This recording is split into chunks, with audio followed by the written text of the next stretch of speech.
Hai korang, selamat petang, salam hormat. Okay.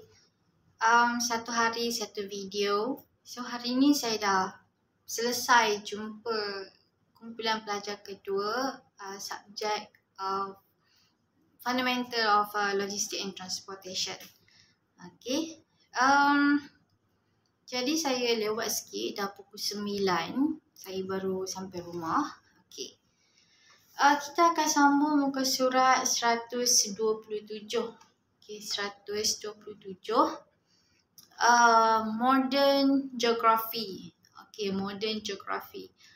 Dulu masa kita kat sekolah, kalau kita sebut geografi itu apa? Keadaan muka bumi. Okay. Tapi dalam Modern Geography, kita akan bincangkan dua, Human Geography dan Physical Geography. Okay, Human Geography ni boleh merangkumi kepada populasi, bilangan populasi. Okay, siapa penduduk tu? Bangsa apa? Agama apa? Pekerjaan apa?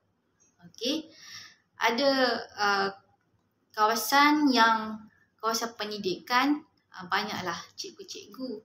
Kawasan industri, banyaklah orang-orang yang bekerja dalam bidang industri perkilangan dan sebagainya.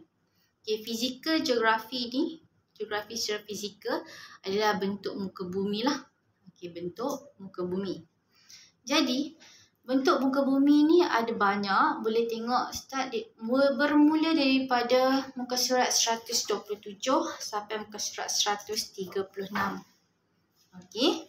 Jadi, antaranya adalah lowland, tanah rata. Okay. Selalunya kisah rata, mountains, gunung. Okay.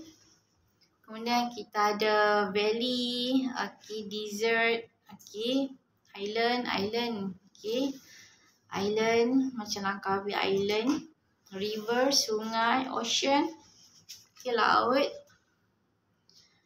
okay, glacier, ice, peninsula, macam peninsula Malaysia, we have delta, sea, beach, swampy ni kawasan berpaya lah. Kemudian ada hutan yang dijadikan national park. Okay. Alright. Kalau kita tengok Malaysia sendiri, kita ada tanah pamah. Okay. Kita ada tanah yang subur. Okay. Soils. Okay. Yang sesuai untuk penanaman padi. Jadi, kenapa kita kena faham bentuk muka bumi di suatu kawasan? Okay. Supaya kita akan pergi kepada economic geography. Maksudnya geografi ekonomi. So, economic geography ni kita belajar tentang kawasan, kemudian peredaran dan juga macam mana kita membuat pengurusan untuk satu economic activities. Economic activities berdasarkan bentuk muka bumi. Okay, contohnya kalau di tanah tinggi kita ada pelancongan. Okay, pelancongan seperti Genting Highland. Kemudian kita ada penanaman seperti strawberry, teh. Okay. Kemudian kalau kita tengok di kawasan seperti tepi-tepi laut kan, kita ada aktiviti naik ikan, okay, macam di Kuala Perlis. Okay. Kemudian di tanah lapang kita boleh buat kawasan pentadbiran lah. Okay, jadi apa sahaja jenis geografi, jenis keadaan muka bumi, okay, ditambah dengan apa aktiviti ekonomi di situ. Jadi dapatlah apa jenis pengangkutan yang kita nak gunakan di kawasan tu. Okay, macam contoh bentuk muka bumi adalah island, pulau Langkawi. Aktiviti ekonomi dia adalah tourism, pelancongan. Jadi, apa pengangkutan yang perlu disediakan untuk pelancong masuk? Okey, kita ada kapal terbang, okey, kita ada boat, kita ada roro, kita ada ferry. Kemudian untuk melengkapkan sistem pengangkutan di sebuah tempat pelancongan, kita ada apa? Kita ada cable car, okey, kereta sewa, basikal sewa, motor sewa, jet ski, banana boat. Okey. boat, pergi pulau dan sebagainya. Itu contoh. Okay, contoh. Nanti dalam kelas kita akan bincangkan ekonomi lain lah. Contohnya ekonomi kita apa? Kawasan industri di Kulim, tanah apa? Okay. Lagi kita tanam nanas. Okay, tanah apa? Apa pengangkutannya? Okay, jadi itu maksudnya secara ringkas. Okey, saya nak sambung pada muka surat 137, 5.4. Okey, ada kesilapan sikit lah, okey. Bukan the developing world sebab kita dah bincang sebelum ni, tapi dia adalah social mobilities. Okey, social mobilities. Okey. So, bila kita bercakap tentang pergerakan masyarakat, okey, pergerakan masyarakat ni ada banyak lah. Okey, ada banyak. Selain daripada segi ekonomi, pergerakan barang untuk jualan, pergerakan dalam masyarakat juga berlaku kerana aktiviti-aktiviti tertentu. Okay, seperti pergi belajar, pergi barang, pergi bercuti. Okay. Jadi pergerakan masyarakat ni yang pelbagai perlulah diambil kira. Okay. Kenapa? Sebab kita nak buat satu transportation network, jaringan pengangkutan yang betul. Okay, kita nak sediakan node tu macam terminal lah, daripada terminal A ke terminal B. Macam mana kita nak merancang di mana stesen-stesen yang seterusnya yang kita nak buat, mestilah berdasarkan corak pergerakan masyarakat.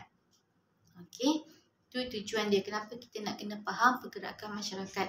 Supaya kita boleh sediakan transport network ataupun network pengangkutan yang betul. Okay. Selain pada tu, kita ada social geography lah. Okay, social geography ni maksudnya contohnya health geography. Okay, health geography. Di mana kawasan yang menyediakan perkhidmatan kesihatan yang terbaik. Okay, kemudian kita ada education geography. Di mana yang ada banyak pusat pendidikan. Okay, itu kita panggil social geography lah. Alright. Jadi itu jadi di geografi tu contohnya kawasan hospital. Kita tengok PMC kan. Dia ada apa? Accommodation, dia ada tempat tinggal. Okay, dia ada tempat rehat, dia ada tempat beli barang dan sebagainya. Kita bukan boleh buat hospital satu juga tengah-tengah kan. Dia akan ada perkara-perkara lain yang menghubungkan, yang membantu industri hospital tu sendiri. Alright.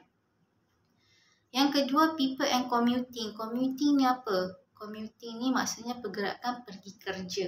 Pergerakan pergi kerja. Okey, jadi dia ada waktu-waktu yang high peak lah.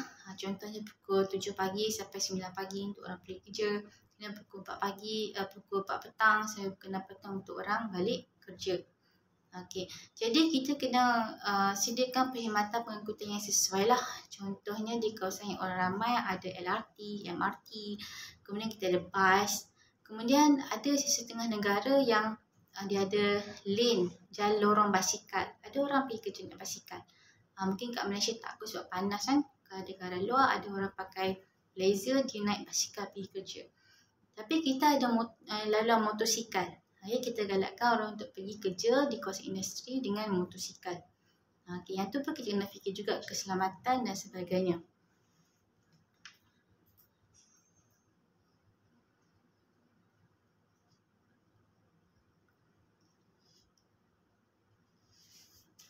Okey, jadi apa isu-isu yang berbangkit? Dalam kelas nanti kita akan bincang apa isu-isu yang berbangkit tentang pergerakan masyarakat yang mana dia pergi untuk cuti, dia pergi untuk dapatkan perkhidmatan seperti kesihatan, yang pergi bekerja, pergi berekreasi, semua tu kan apa masalah-masalah yang timbul yang terkini. Okay, which is called issues and challenges lah, apa cabaran-cabaran yang dihadapi. Okay. So, saya rasa itu saja untuk hari ini. Dalam video seterusnya kita akan terus kepada bahagian transport networks lah. Okay. Itu saja.